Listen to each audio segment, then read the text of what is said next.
When Ama married Kofi, the women in her family ululated so loudly the neighbors thought someone had won the lottery. Kofi was handsome, educated, and came from a respected family. "You are lucky," they told her as they wrapped her in gold-threaded cloth and blessings. "A good husband is hard to find." For a while, Ama believed she had found one. They built a small life in a narrow house with blue shutters. Mornings smelled of coffee and soy butter. Evenings were for shared plates and shared dreams. Kofi talked about expanding his business. Ama talked about going back to school. They spoke of children with his eyes and her stubborn chin.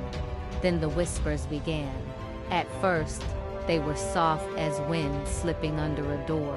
A friend who had seen Kofi at a restaurant, seated too closely to a woman who was not his wife. A cousin who mentioned his car parked outside an apartment complex across town. A late-night call he took outside, his voice lowered into something Ama had never heard him use at home. When she asked him, he laughed. "You listen to gossip too much," he said, brushing dust from his sleeve as if the accusation were nothing more than lint. But truth has a scent. It lingers. One afternoon, Ama found it in the pocket of his jacket, a receipt for a hotel room paid in cash. 2 guests, one bed. The confrontation was not cinematic. There were no shattered plates or dramatic exits. Just a quiet kitchen, the hum of the refrigerator, and Ama holding a small white paper that weighed more than it should have. Kofi did not deny it. "It didn't mean anything," he said. "You know how men are." She stared at him, waiting for the punchline. "There's no punchline," he continued. "It's a man's world, Ama. These things happen. It doesn't change what we have." The word struck harder than the confession. By evening, the story had spread because secrets rarely stay confined to one house. Her aunt came first, her head wrapped tight in patterned cloth. "Listen to me carefully," the aunt said, lowering herself onto the sofa. "If you leave, another woman will step in tomorrow. Men do not stay alone.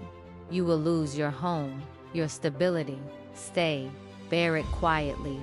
That is marriage." Her mother arrived next. Ama, she sighed, holding her daughter's face between both palms. "A woman must learn endurance. Your father was not perfect either, but I stayed. Look at us now. Even her friends, those who once swore they would never tolerate disrespect, shifted uneasily. It's a man's world," one of them murmured. "You either protect your position or watch someone else take it." The phrase echoed everywhere, at church, at the market, in her own living room. It wrapped around her like a net, tightening each time she tried to breathe. Kofi moved through the house as if nothing had changed. He still expected dinner at 7, still slept on his side of the bed, still reached for her waist in the dark. "You're overthinking," he told her. "It's finished." But it wasn't finished. Because betrayal does not end when the act ends. It lingers in the spaces between words. It sits at the table. It lies in bed. One night, unable to sleep, Ama stood before the bathroom mirror. Her reflection looked the same eyes, same mouth, but something behind them had shifted. She saw a woman being asked to shrink, to preserve a structure built on her silence. She thought about the choices laid before her like 2 narrow roads.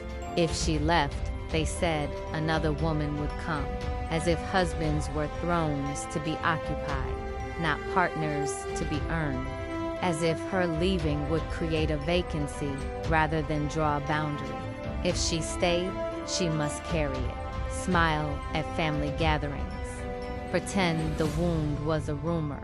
Swallow questions each time he came home late. Bear the burden of keeping the marriage respectable. It's a man's world. The next morning, she set 2 cups of coffee on the table and sat across from Kofi. "I have made a decision," she said calmly.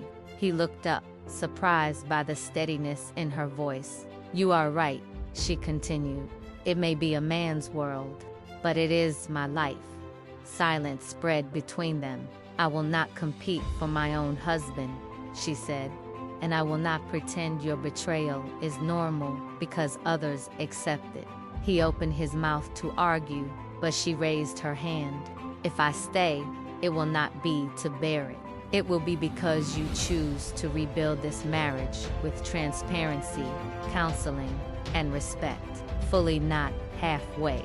And if you cannot do that, I will leave, not because another woman is waiting, but because I refuse to wait for you to choose me. For the first time, Kofi had no easy answer. Outside, the world carried on as it always had. Men striding confidently, women adjusting quietly. But inside that small, blue-shuttered house, something radical had happened. Alma had stepped off the narrow roads laid out for her and drawn her own. Perhaps it was a man's world, but she would no longer live in it on someone else's terms.